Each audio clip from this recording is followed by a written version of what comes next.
अरे मेरी कुकी भी आई है। बहुत जिद कर रही थी। अच्छा ही किया।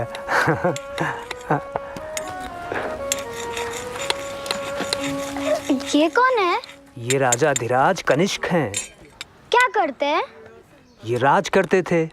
मतलब जैसे मैं अपने घर का राजा हूँ, उसी तरह महाराज कनिष्क भी पाटलिपुत्र से खोतान तक राज करते थे।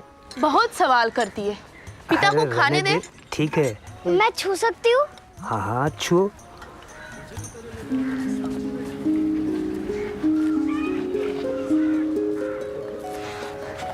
बाप रे, इतने बड़े जूते।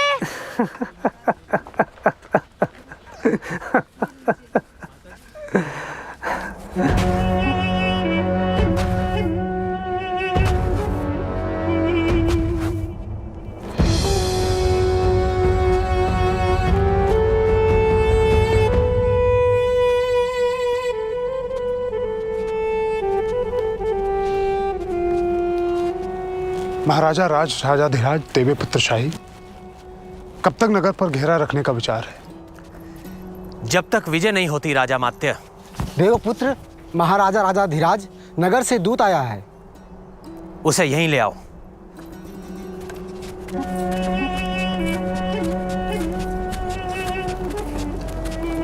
देवपुत्र, शाही शाहानुशाही को मेरे स्वामी ने प्रणाम किया है।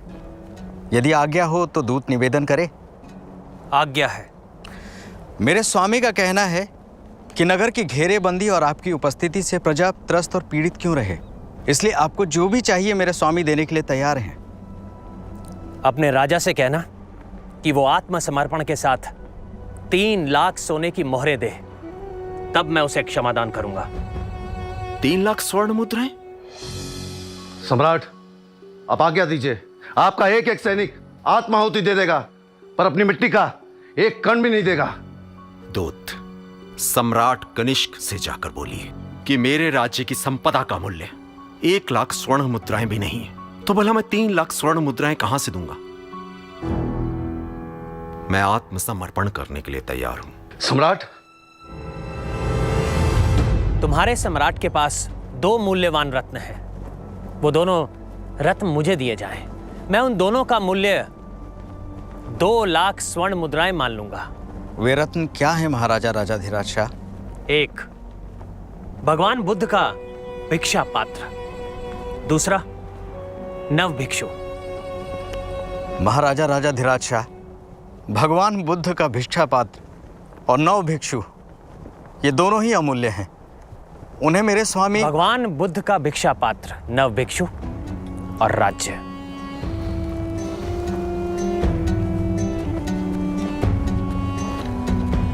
राजाधिराज, भिक्षा पात्र और नव भिक्षु का क्या करेंगे शाह? भगवान बुद्ध का भिक्षा पात्र कभी खाली रहना चाहिए? नहीं शाह, किसी भी भिक्षु का पात्र खाली रहना चाहिए? नहीं शाह।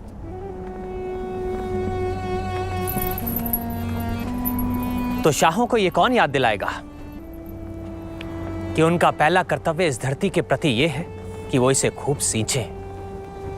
अपने किसान, अपने सौदागर, अपनी प्रजा का इतना ध्यान रखें कि किसी भी भिक्षुक का भिक्षा पात्र खाली ना रहे। मैं जैसे सूर्य और अग्नि की उपासना करता हूं, वैसे ही भगवान बुद्ध के भिक्षा पात्र की उपासना भी करूंगा। पर 9 भिक्षु क्यों शाह? राजा मात्य माथर, उन शाहों की तकदीर होती है जिनके पास महान दार्शनिक हों, कवि हों, शिल्पकार हों। शाहों के असली राज महामात्र और राजपुरुष ये दार्शनिक होते हैं जो शाहों को उनका धर्म याद दिलाते हैं। और बोधिसत्व, राजपुत्र, राजमहामात्र और राजपुरुषों की सेवा स्वीकार नहीं करते। तुम मंत्री सभी को या तो शाहों की सेवा में या अपनी सेवा में चाहते हो। नव भिक्षु शाहों की सेवा में नहीं रहेगा, बल्कि शाहानुशाही नव भिक्षु की सेवा में रहेंगे। नव भिक्षु मेरे पास नहीं आएंगे, मैं नव भिक्षु के पास जाऊंगा। मेरा बेटा हुविष्क उनके पास जाएगा। माथर, अमात्य, राजा मात्य, राजपुत्र, राजपुरुष, ये सब लोक सेवक कहे जाते हैं, पर उनको वास्तव में भी होना चाहिए। पर शाह 9 भिक्षु को कैसे जानते हैं? माथर, मैं शाह हूं।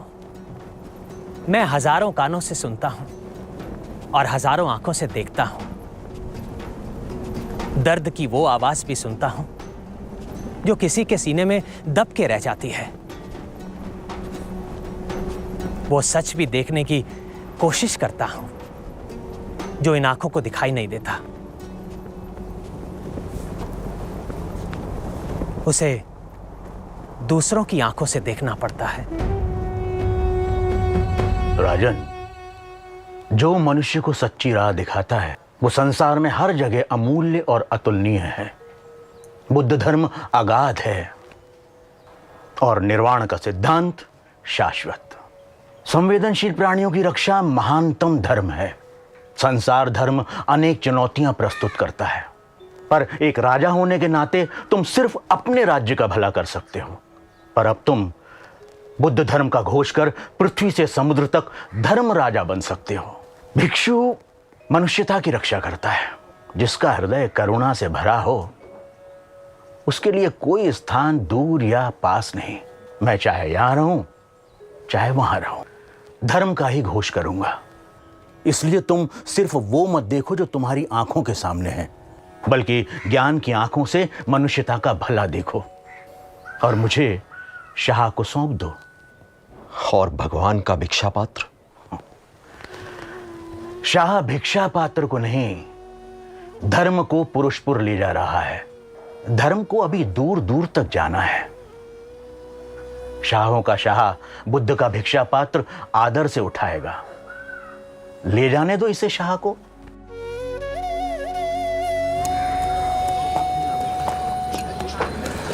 शुंग हो या सातवाहन, शक हो या कुषाण, सभी एक दूसरे से ले दे रहे हैं। क्षेत्रपाल शब्द शकों और पहलव शासन में क्षत्रप हो गया। महाक्षत्रप राजा के लिए और क्षत्रप उपराजा के लिए प्रयोग में लाया गया। वही महाक्षत्रप और क्षत्रप कुषाणों में क्षेत्रीय शासकों के लिए प्रयोग किया गया। पर मूल शब्द तो शत्रु से ही है। शत्रु से रक्षा करने वाला क्षत्रिय। क्यों? अब शक शासन में कार्यकारी अधिकारी कर्म सचिव कहे जाते हैं। तो पहले कर्मांतिक था या सातवाहन में नवकर्मी। रक्षा अधिकारी शुंगो सातवाहन में नायक था। अब यहाँ शाहों के शासन में कनिष्ठ सुरक्षा अधिकारी दंडपाल है। शक शासन का वरिष्ठ रक्षा अधिकारी महादंड नायक था। वही कुषाणों में भी महादंड नायक ही है। ग्राम व्यवस्था पहले भी ग्रामणी या ग्रामिक देखते थे। अब शाहों के शासन काल में भी ग्रामणी भी ग्राम व्यवस्था देखते हैं। ग्राम भोजक और ग्रामीण युक्त ग्रामणी की मदद करते हैं। पहले भी करते थे। ग्राम भोजक और ग्रामीण मैंने पहले नहीं सुने। ग्राम भोजक गांव में भूमि का स्वामी होता है और ग्रामीण ग्राम की सभा का कर्मचारी। हाँ, पर शाह ग्राम पर ग्राम स्वामियों के जरिए नजर रखते हैं। ग्राम स्वामी क्षत्रप राज्य के बड़े अधिकारियों को वेतन के बदले गांव दे दिए जाते हैं और छोटे अधिकारियों को नगद में वेतन देते हैं शाह। बाकी चाहे उत्तरापथ हो या दक्षिणापथ, राज्य को व्यवस्था के लिए जिले और प्रांत में बांटना पड़ता है। अब शाहों का जिला विषय कहलाता है और प्रांत भुक्ति। भुक्ति मां क्षत्रप चलाते हैं और विषय क्षत्रप। परिषद सभी शासनों में रही है, अब भी है, बस अब परिषद का सदस्य परिषद्यम कहा जाता है। आपको तो शाह के परिषद में होना चाहिए। मेरे पिताजी सौदागर थे तो मैं भी सौदागर बना। अगर वो राज सेवा में होते तो शायद मैं भी राज सेवा में होता। अब शाहों का तो पता नहीं, लेकिन शक शासन में राज सेवा एक परंपरागत धंधा था। परंपरागत धंधा? हाँ, लोगों की सेवा भी रोजगार ही है। अरे धीरे बोलो, कहीं कोई सुन न रे।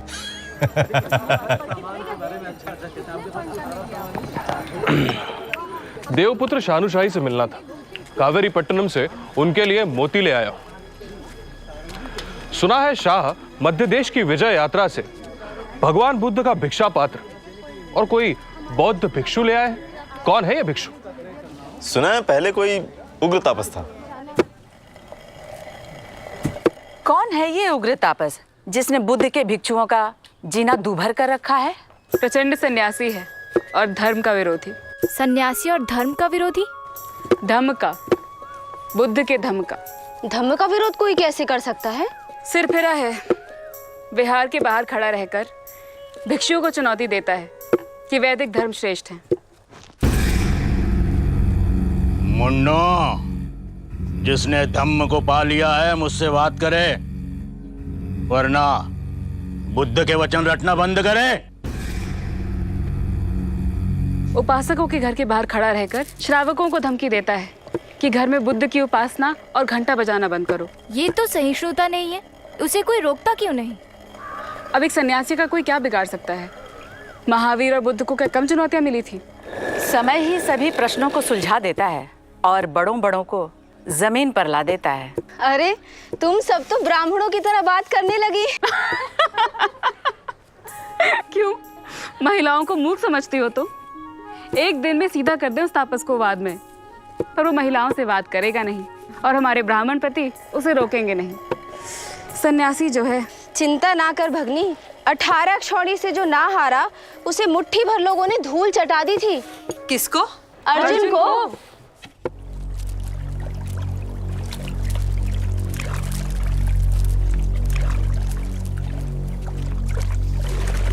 प्रणाम स्वामी।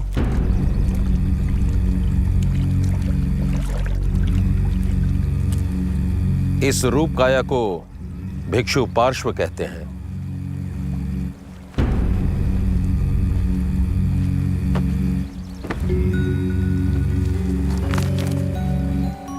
इस शरीर को उग्र तापस।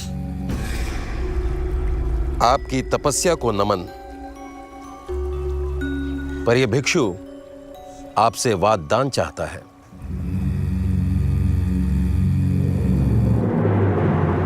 वाद में पराजित होने वाले को क्या दंड दिया जाए सन्यासी? हारने वाले की जीभ काट दी जाए। यह हिंसा होगी। जो हारे वो जीतने वाले का शिष्य हो जाए।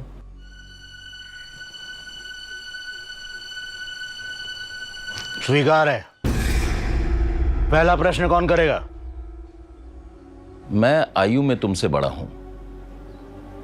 तुमसे वाद करने के लिए दूर से आया हूं और सभा में वाद करने के लिए आसन भी मैंने पहले ग्रहण किया है।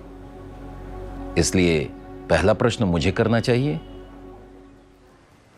मेरे लिए कोई अंतर नहीं पड़ेगा। आप जो भी कहेंगे मैं उसका खंडन करने वाला हूं। इसलिए आप पूछें। इस संसार को शांति और दीर्घायु, प्रजापालक से युक्त, धन धान्य और आनंद से पूर्ण, सारे दुखों और आपदाओं से मुक्त संसार बनाना चाहिए।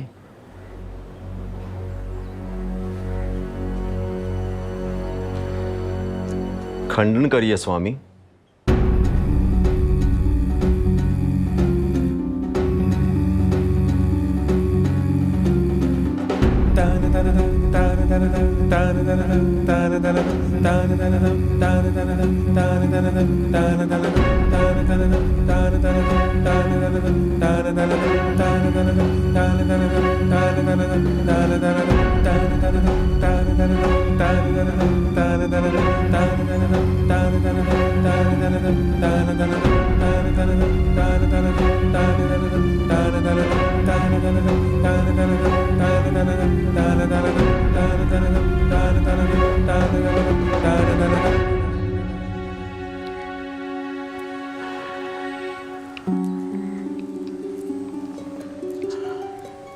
मैं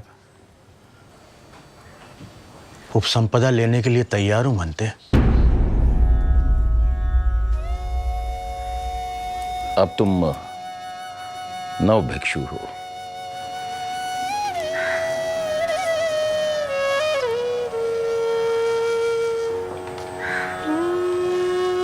मेरा शास्त्र ज्ञान अगाध था, पर एक ही प्रश्न ने मुझे परास्त कर दिया।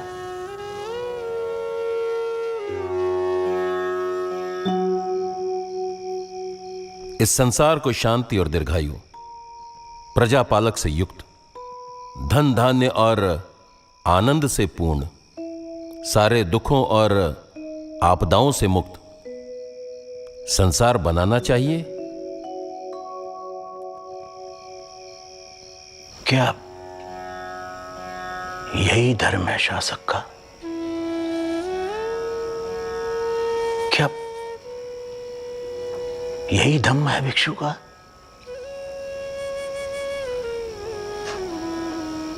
द्वैत है तो द्वंद्व है, अशांति है।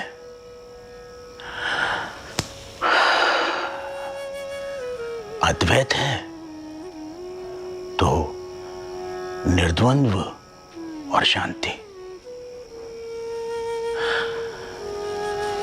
संसार दुख मुक्त हो, आनंद से भरा हो,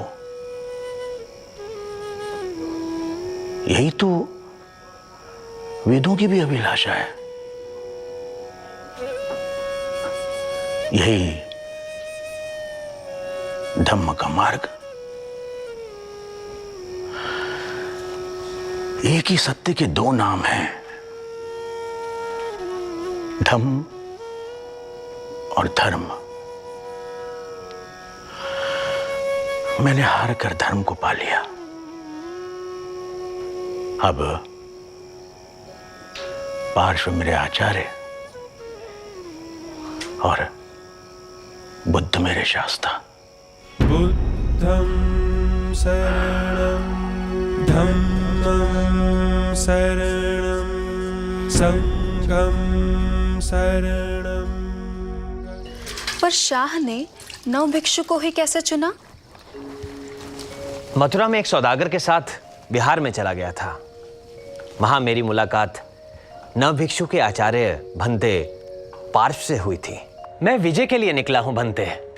तृष्णा जो सभी दुखों का कारण है, उस पर विजय पालो, विजय हो जाएगी। लौटते समय मैं अपने साथ क्या लेकर जाऊं भंते? धम्म और कल्याण मित्र, ऐसा मित्र जो तुम्हें सदा कल्याण का मार्ग ही दिखाए। भिक्षु कल्याण मित्र होता है। आप मेरे साथ चलिए बदंत। चलता, पर जहां तुम जा रहे हो वहां मैं अपने से भी श्रेष्ठ को जानता हूं। कौन है वो? जो पहले धम्म का अनुयायी नहीं था, अब है नव भिक्षु। वो नव भिक्षु ही अश्वघोष है। अरे, नव भिक्षु अश्वघोष कब बन गए? पुरुषपुर लौट आने पर भी माथर और दूसरे मंत्री मुझसे बार बार एक ही बात कहते हैं। भगवान बुद्ध के भिक्षा पात्र का मूल्य 1 लाख स्वर्ण मुद्राएं समझ में आता है शाह, परंतु 9 भिक्षु का मूल्य 1 लाख स्वर्ण मुद्राएं, मुझे तो कोई असाधारण सी बात नहीं दिखी उस भिक्षु में। बुद्ध के भिक्षा पात्र का कोई मूल्य दे सके ऐसे किसी राजा ने जन्म लिया है संसार में माथर? फिर मेरी क्या औकात? शाह, हम सभी को और मुझे भी नवभिक्षु का मूल्य ठीक नहीं लगा। मुझे इस बात की खुशी है कि इतने दिनों बाद भी मेरे राजा मात्य राज्य की आय की चिंता करते हैं। क्यों ना उस नव भिक्षु की परीक्षा ली जाए? क्यों? कौन करेगा प्रश्न नव भिक्षु से? मैंने दूर और पास के भिन्न भिन्न पंथों के श्रमणों को बुलाया और नव भिक्षु से धम्म का उपदेश देने की प्रार्थना की। नव भिक्षु ने बुद्ध की कथा और धम्म का उपदेश दिया। सबका मन करुणा और मैत्री से भर गया। सब में धम्म जिज्ञासा जागी। पर माथर और मेरे मंत्री अभी भी संतुष्ट नहीं थे। इसलिए मैंने 7 घोड़े, जिन्हें मैंने 6 दिनों से भूखा रखा था, ऐसे घोड़ों के सामने सभा में नव भिक्षु को धम्म देशना देने को कहा। अश्वों को धम्म उपदेश? हाँ,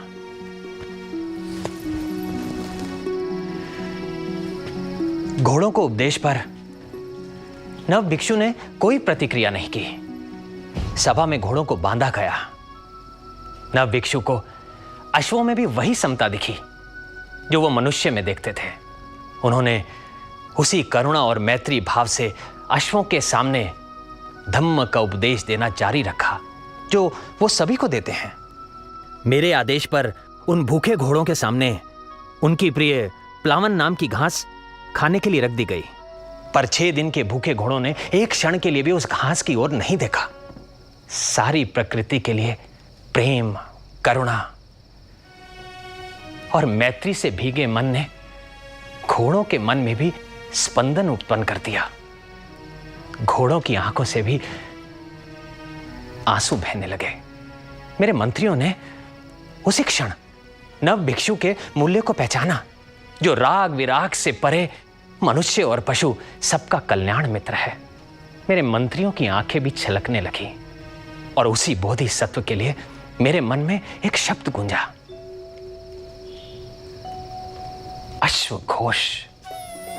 जिसकी वाणी अश्व भी समझते हैं, जिसका घोष सुन अश्व भी करुणा से भर उठते हैं। मैंने उस नव भिक्षु को पुकारा, अश्व घोष, और उनके चरणों में गिर पड़ा। ना मैं सिक्कों में अच्छा दिखता हूं और ना ही शिल्पों में। सिक्कों में तो ठीक ठाक दिखने वाला आदमी भी भयानक लगने लगता है। तुम्हारी कोई गलती नहीं है। रूप पर तो मूर्ख ही मोहित होते हैं शाह। ब्राह्मण भी धम्म की भाषा बोलने लगे। उपनिषद भी आत्मा की अमरता की घोषणा करते हैं, रूप की नहीं शाह। मित्र का अंकन भी अच्छा है, पर ध्यान रखना कि शब्दों के अंकन में अशुद्धि नहीं रहे। माथर, मुझे हर सिक्के का वजन समान चाहिए, सोना शुद्ध। मुझे कोई भी मिलावट स्वीकार नहीं।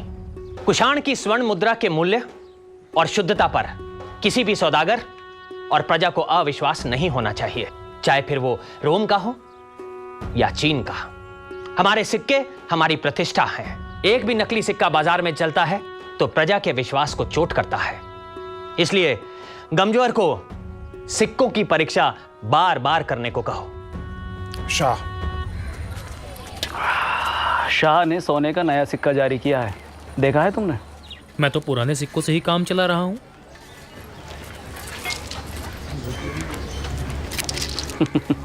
तो नया देख लो।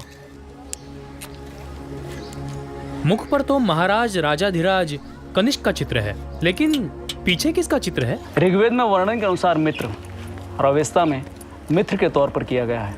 यानी भारतीय और पर्सिया के देवता। हाँ, ईमानदारी, मित्रता, अनुबंध और भेंट, मेल मिलाप के देवता। भारत बल्ख से लेकर रोम देश तक मित्र देवता अलग अलग रूपों और नामों में जाने जाते हैं।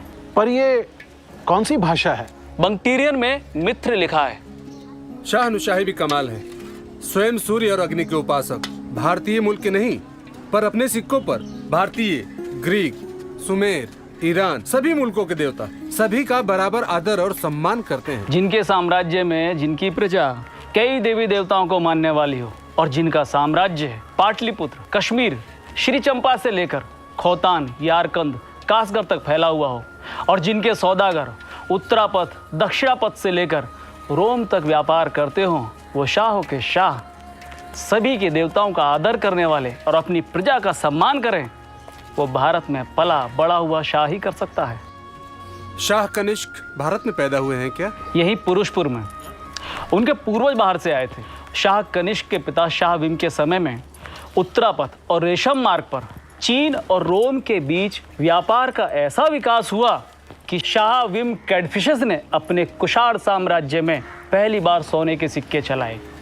रेशम मार्ग पर सुरक्षा और रखरखाव के कारण भारत बहुमूल्य रत्न, मोती, रेशम, मलमल, तरह तरह के वस्त्र, बर्तन, जड़ाऊ, सोने चांदी से जड़े हुए आभूषण, कढ़ाई किए हुए कालीन, कवच और हथियार, हाथी दांत, सुगंध, दवाइयाँ और मसाले चीन से पश्चिम में रोम तक निर्यात करता है और सोना, चांदी, बेशकीमती वस्तुएं, आसत और दास रोम से आयात करता है।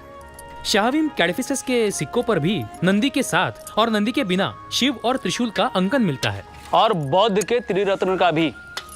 कुषाण हमेशा से सभी देवताओं का आदर करते रहे हैं। ग्रीक मनेंडर ने यहाँ आकर बुद्ध को अपना लिया, शकों ने यहाँ आकर भारत को अपना लिया, लगभग भारतीय हो गए।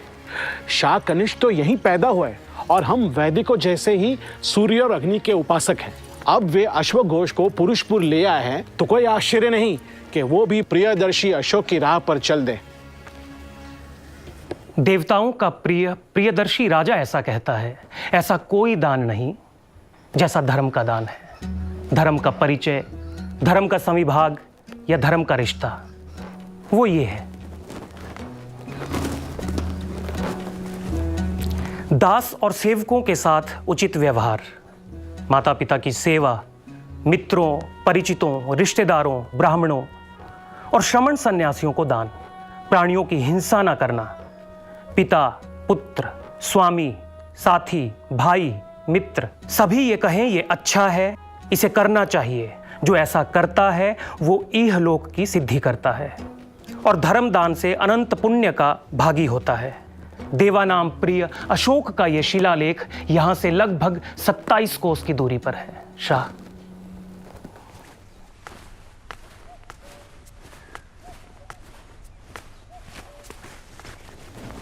और ये लगभग 71 कोस की दूरी पर है। ऐसा ही आलेख गांधार में भी है। मैं वहां जाना चाहूंगा माथर। शाह, पुण्यवर्धन और साथ आए सौदागरों को लेकर आओ। शाहानुशाही को प्रणाम। स्वागत है श्रेष्ठी। कैसे हो मेरे श्रेष्ठी? बड़े दिनों बाद दिखाई दिए। रोम से आ रहा हूं शाह। शाहानुशाही के सिक्के रोम के बाजारों में बरस रहे हैं। रेशम मार्ग अब शाहानुशाही का दूसरा नाम हो गया है। रास्ते तो सौदागर बनाते हैं, हम कुषाण तो सिर्फ पहरेदार हैं श्रेष्ठी। बेहतर और सुरक्षित रास्ते होंगे तो बेहतर व्यापार होगा, बेहतर व्यापार होगा तो बेहतर मुनाफा होगा, बेहतर मुनाफा होगा तो बेहतर कर मिलेगा। सम्राट और सौदागर दोनों समृद्ध होंगे, प्रजा का कोष बढ़ेगा। राजा, प्रजा और सौदागर समृद्ध होंगे तो कला, साहित्य, शिल्प का विकास होगा।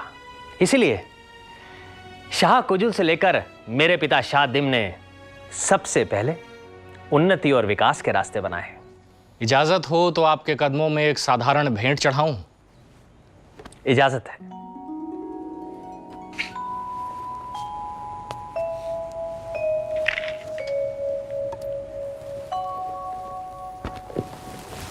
और अब एक असाधारण भेंट जिसकी कीमत मैं नहीं लगा सकता।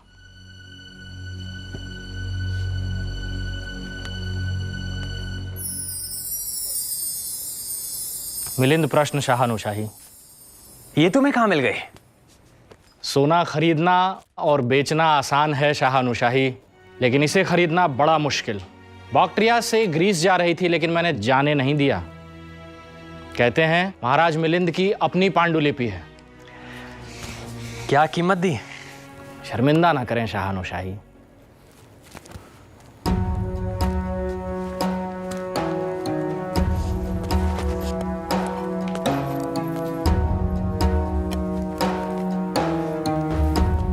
बनते, ये केश नागसेन है। नहीं महाराज, ये रोए नागसेन है। नहीं महाराज, ये नख, दांत, चमड़ा, मांस, स्नायु, हड्डी, मज्जा, वृक्क, हृदय, यकृत, क्लोमक, प्लीहा, फुफ्फुस, बड़ी आंत, पतली आंत, पेट, मल, पित्त, कफ, पीब, लोहू, पसीना, मेद, आंसू, चर्बी, लार, सिणक, लसिका, मस्तिष्क, मूत्र, नागसेन है। नहीं महाराज।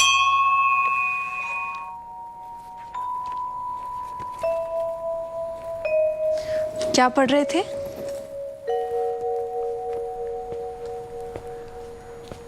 मिलिंद प्रश्न। यह कौन सा प्रश्न है? बदंत नागसेन को ग्रीक राजा मिलिंद द्वारा पूछे गए धर्म संबंधी प्रश्न। देख रही हूं, आपकी धर्म जिज्ञासा बढ़ती जा रही है। धर्म है ही ऐसा, जो उसे जानने के रास्ते पर चल पड़ता है, धार्मिक हो जाता है। महाराज मिलिंद ग्रीक थे। उन्होंने भी धम्म को अंगीकार कर लिया और अंत में भिक्षु बन गए। भारत को जीतने का स्वप्न देखने वाले भारत के हो गए। भारत में, ग्रीक साम्राज्य में मिलिंद की अस्थियों पर स्तूप बने। आक्रांताओं की उत्तराधिकारी भी धर्म का स्पर्श पाप पूजे गए। ये है धम्म की ताकत।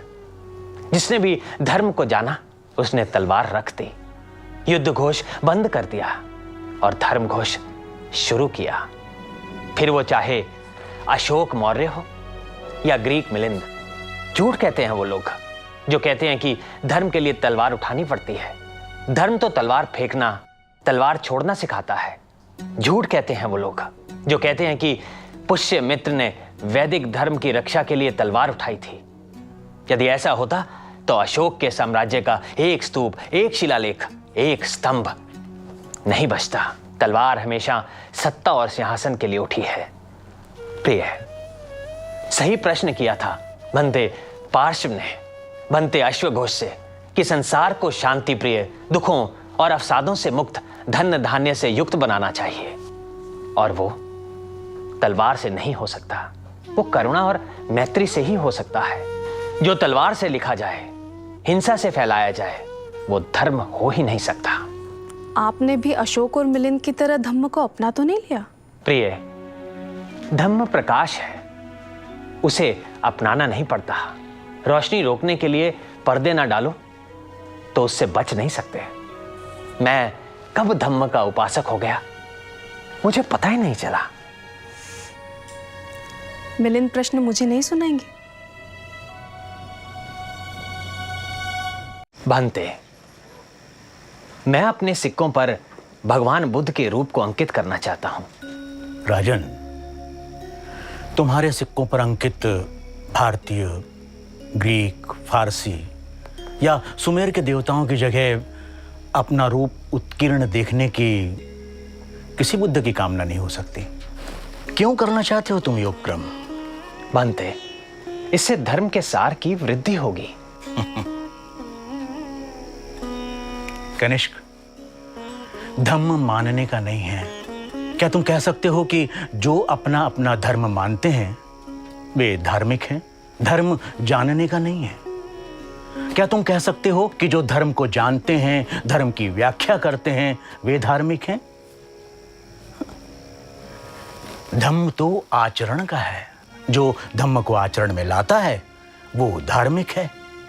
भंते, प्रियदर्शी ने भगवान बुद्ध के अस्थि अवशेषों पर स्तूप बनवाकर भगवान की धर्म काया को पूरे साम्राज्य में फैलाया, ताकि उपासक भगवान की रूप काया और धम्म काया दोनों की उपासना कर सके।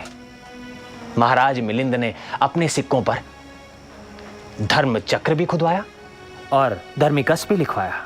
इससे दूर दूर के देशों को पता चला कि मिलिंद धम्म का उपासक है। त्रिरत्न मेरे पूर्वज अंकित करते रहे हैं, पर मैं चाहता हूं मेरे सिक्कों पर बुद्ध भी हो, ताकि दूर दूर के देशों में रह रही मेरी प्रजा और रोम से लेकर दक्षिणापथ के बाजार में जहां जहां मेरे सिक्के चलते हैं, सभी को तथागत बुद्ध का ज्ञान हो। इससे धम्म जिज्ञासा बढ़ेगी बनते। कनिष्क, चक्र, पदचिन्ह, बोधि वृक्ष, सिंहासन जैसे प्रतीकों से बुद्ध को शिल्पों में अंकित किया गया है, पर बुद्ध के रूप को आज तक शिल्पों या सिक्कों में अंकित नहीं किया गया है। मैं जानता हूं बनते, इसीलिए प्रार्थना कर रहा हूं। उपनिषदों में भी मूर्तियों का कोई स्थान नहीं था, पर सनातन धर्म ने कर्म और ज्ञान मार्ग के साथ भक्ति का मार्ग भी ढूंढा और अपने अनुयायियों के लिए ईश्वर को मूर्तियों के रूप में अभिव्यक्त किया। मेरे अलग अलग राष्ट्रों की प्रजा आस्था भक्ति के कारण अपने अपने व्यक्तिगत देवताओं पर विश्वास करती है, उनकी मूर्तियां बनाती है।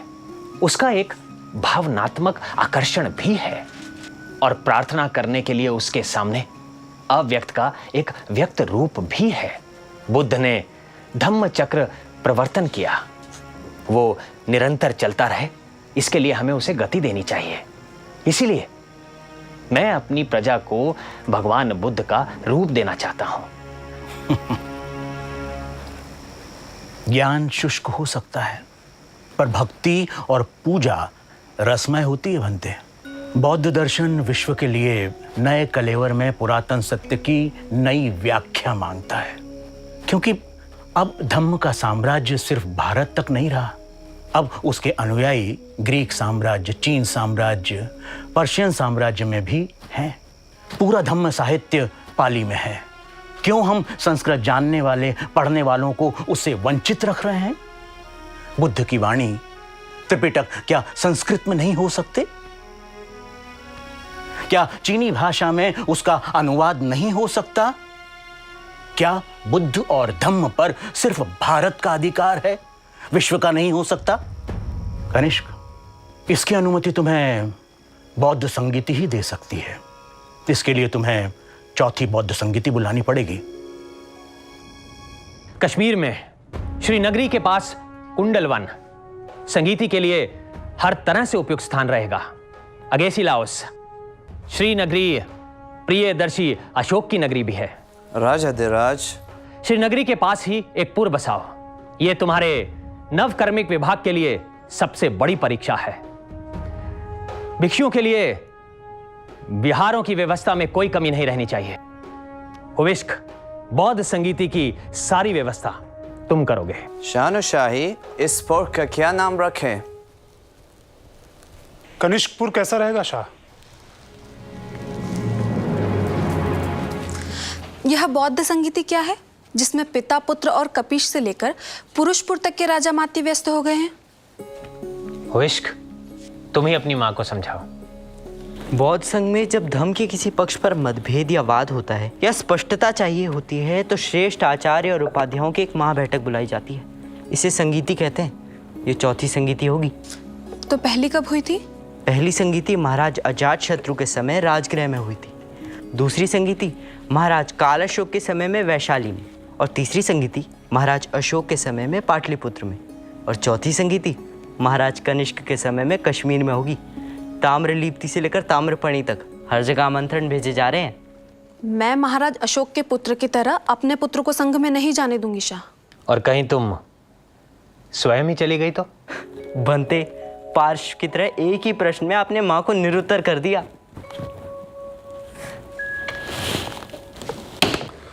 सुना, पूरे देश से महास्थेवर और श्रेष्ठ आचार्य कश्मीर में जमा हुए। चौथी संगीत थी ना? हाँ, पुरुषपुर के पास के बिहार के भिक्षु तो यही बता रहे थे। तो कोई बड़ी बात हुई? शाह पुरुषपुर लौट आए, अब जल्दी ही पता चल जाएगा।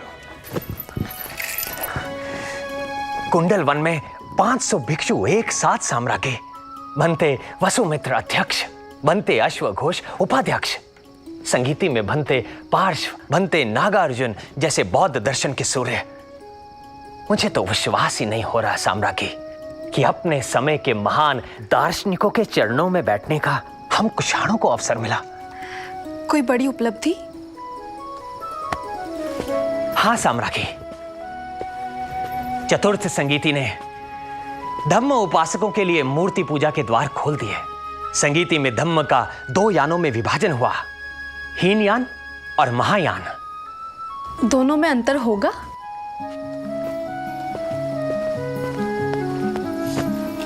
हीनयान अपनी पुरानी परंपराओं का अनुसरण करेगा और मूर्ति पूजा नहीं करेगा, और महायान के अनुयायी बुद्ध के साकार रूप की पूजा कर सकेंगे, प्रार्थना कर सकेंगे। बनते वसुमित्र ने त्रिपिटक पर संस्कृत में महाविभास नामक भाष्य के संकलन का दायित्व लिया।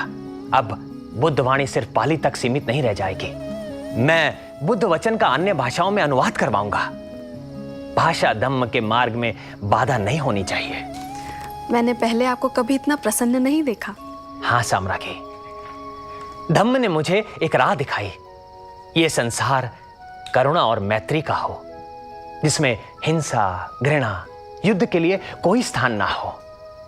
उस दिशा में प्रियदर्शी अशोक ने कदम बढ़ाया था, आज मैंने भी बढ़ाया।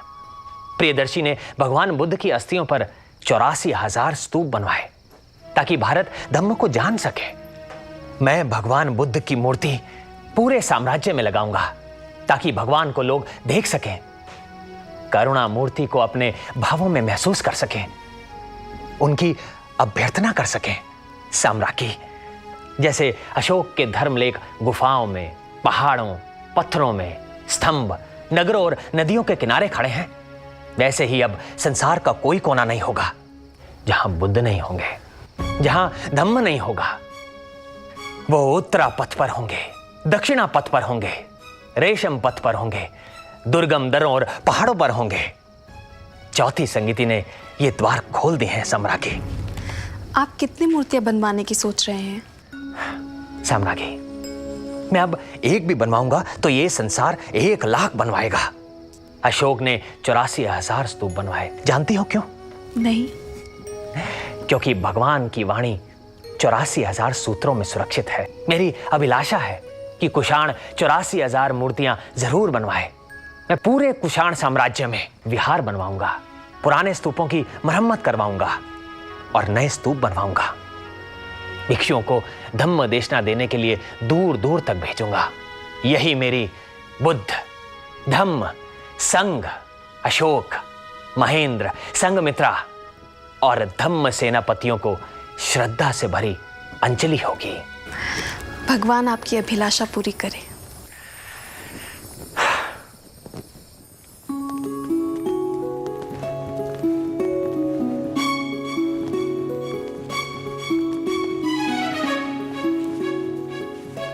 मेरी दाढ़ी कांटों जैसी ना बनाओ।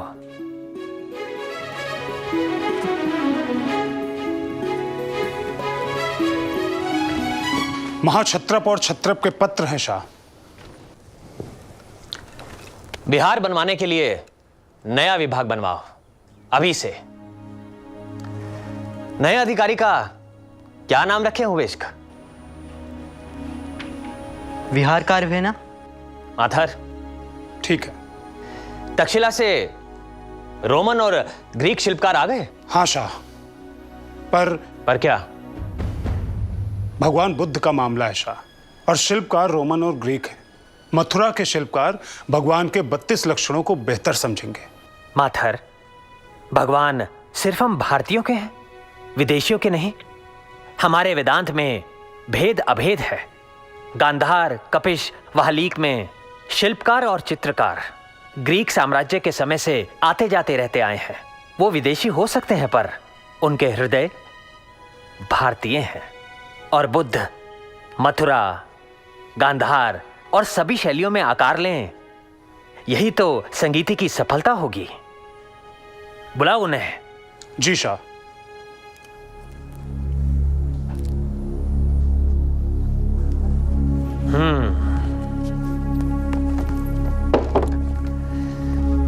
बुद्ध का शिल्प बनाने के लिए तुम्हें अपना धर्म बदलने की जरूरत नहीं है, क्यों माथर?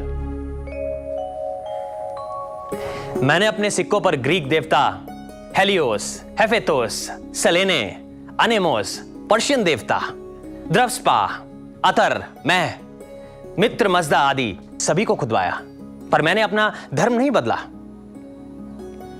धर्म व्यक्तिगत होता है, और मेरे सिक्के इन देवताओं के कारण किसी ने ना लिए हों, अब तक तो ऐसा नहीं हुआ है। हंसी आ रही है तो हंस सकते हैं आप। मेरे सोने के सिक्के, मेरे चांदी के सिक्के, धरण, तांबे के कारशापण सभी बाजार में है। आत्म संस्कृति वही शिल्पानी, आत्मान में वास्य तत्संस्कुर्वन्ति। शिल्प आत्मा के संस्कार हैं, इसलिए शिल्प मनुष्य की आत्मा को संस्कारित करता है। इसी जिम्मेदारी से आपको, बुद्ध को, शिल्प में आकार देना है। भगवान बुद्ध के 32 मुख्य और 80 अन्य लक्षण कहे गए हैं। उन्हें समझाने के लिए भिक्षु आपकी मदद करेंगे। उन्हें समझकर अपना श्रेष्ठ करें। मेरी शुभकामना आपके साथ है, और गलतियां होने पर आपके हाथ, पैर और गला नहीं काटा जाएगा।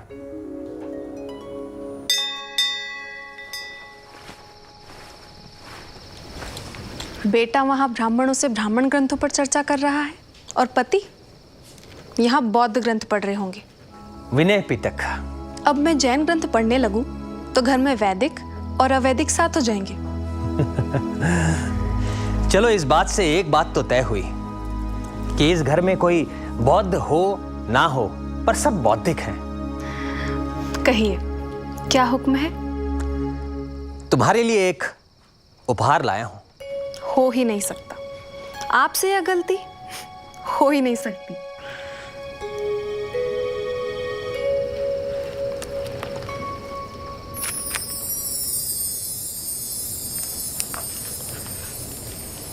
अभय मुद्रा में बुद्ध, मूर्ति कब दिखा रहे हैं? जल्दी।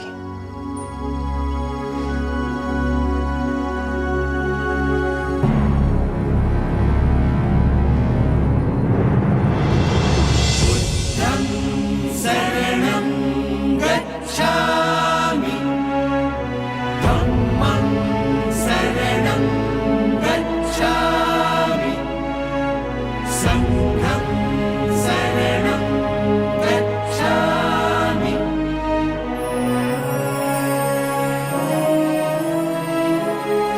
बुद्धं शरणं गच्छामि, धम्मं शरणं गच्छामि, संघं शरणं गच्छामि, बुद्धं शरणं गच्छामि।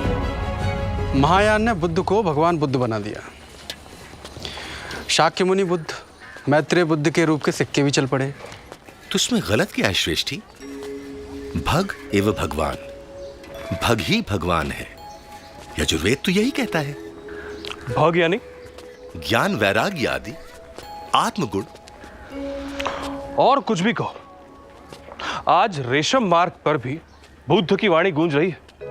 बुद्ध की प्रतिमाएं लग रही है। कश्मीर में जो कनिष्कपुर है वो नगर का रूप ले रहा है। देश में विहार बन रहे हैं।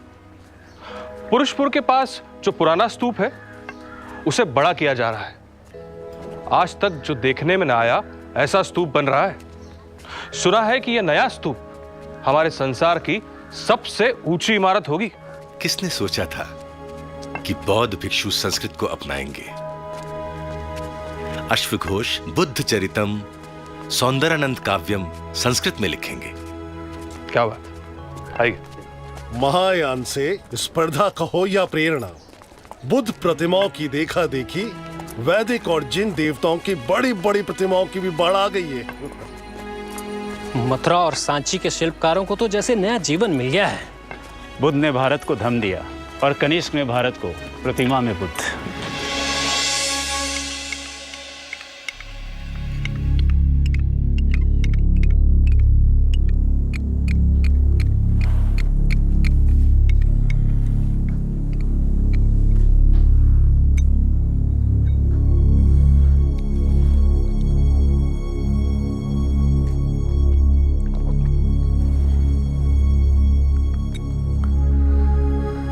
मैं बहुत भाग्यशाली रहा कि मैं भारत में पैदा हुआ हूं विश्क।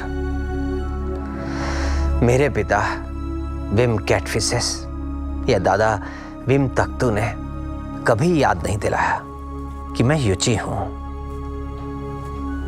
हम कुषाण भारत के आए, भारत ने हमें अपना लिया और हम भारत के हो गए।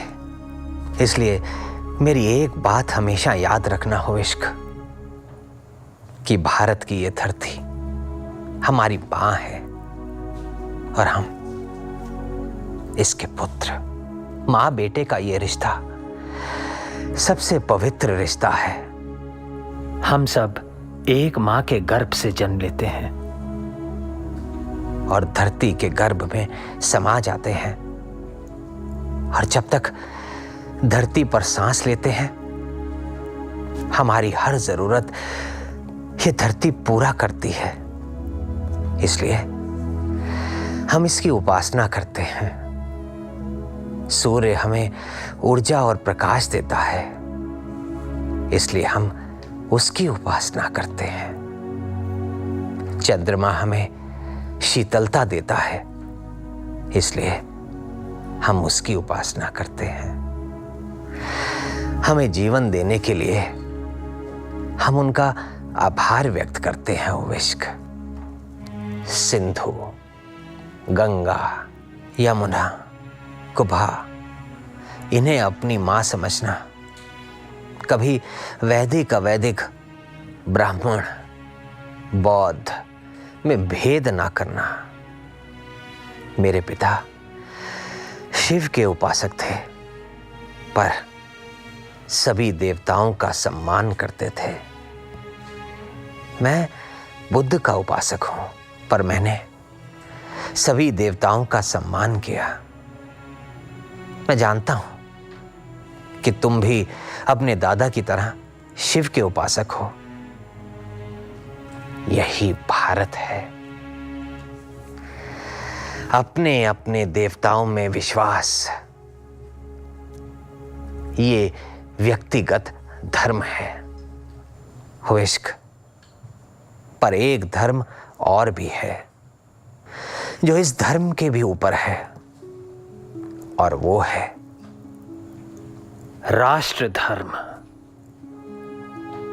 ये धर्म ही शाहों को चलाता है और प्रजा का पालन करता है। इसलिए हमेशा याद रखना, राष्ट्र धर्म से बड़ा कुछ नहीं है। यही भारत की संस्कृति है। सा प्रथमा संस्कृति विश्ववारा। ये विश्व को वर्ण करने वाली श्रेष्ठ संस्कृति है। सबको स्वीकार करने वाली महान संस्कृति है। इसके अनुयायी बनना और इसकी रक्षा करना। तुम्हें बौद्ध बनना है, बौद्ध बनो। जैन बनना है, जैन बनो।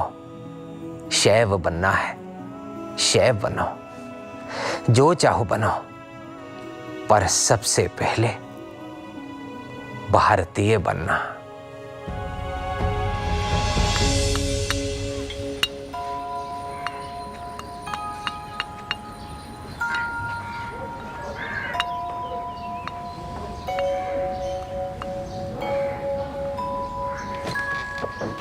किस सोच में है बप्पा? सोच रहा था कि भला हो राजा धीराज कनिष्क का, जिन्होंने बुद्ध की मूर्तियां क्या बनवाई। हमारे सारे देवी देवता जागृत हो गए। पर महाराज हुविष्क के शासन में तो भगवान शिव और भगवान स्कंद की मूर्तियां बन रही हैं। बुद्ध की भी, और भगवान शिव और भगवान कार्तिकेय की भी। महाराज कनिष्क भगवान बुद्ध के उपासक थे और महाराज हुविष्क भगवान शिव के। इसीलिए उन्होंने मिस्र, रोम और फारस के देवी देवताओं के अलावा अपने सिक्कों पर भगवान शिव और स्कंद के रूप को उकेरा। संसार का सृजन और विसर्जन करने वाले भगवान शिव और दुष्टों से लड़ने के लिए हमेशा तैयार देवताओं के सेनापति स्कंद। भगवान कार्तिकेय के लिए महाराज हविष्क ने अपने सिक्कों पर लिखवाया है महासेना। बप्पा, राजा महाराजा अलग अलग देवताओं को सिक्कों और मूर्तियों में उकेरवाते हैं, और हम शिल्पी भी तो सभी को समान भाव से पत्थरों में उकेरते हैं। फिर राजा और शिल्पी में अंतर कहां? तू ठीक कह रहा है बेटा।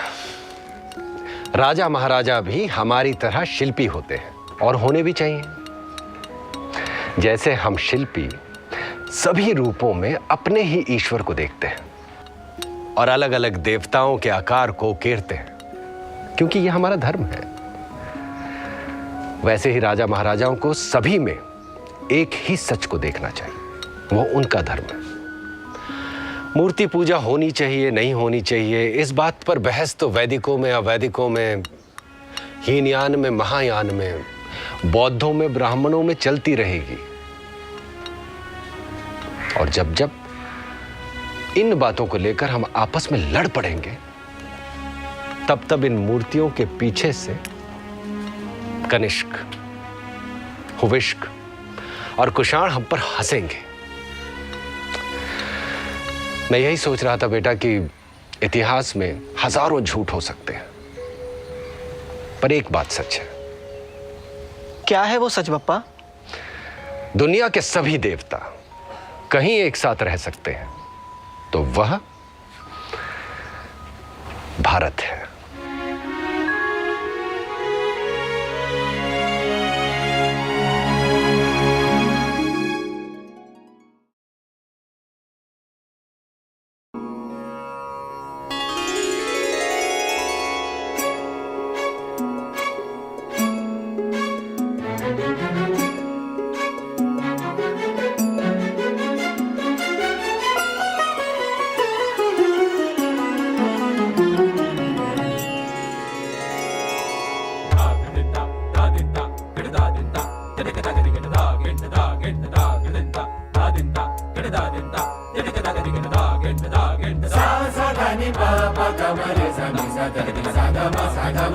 Sa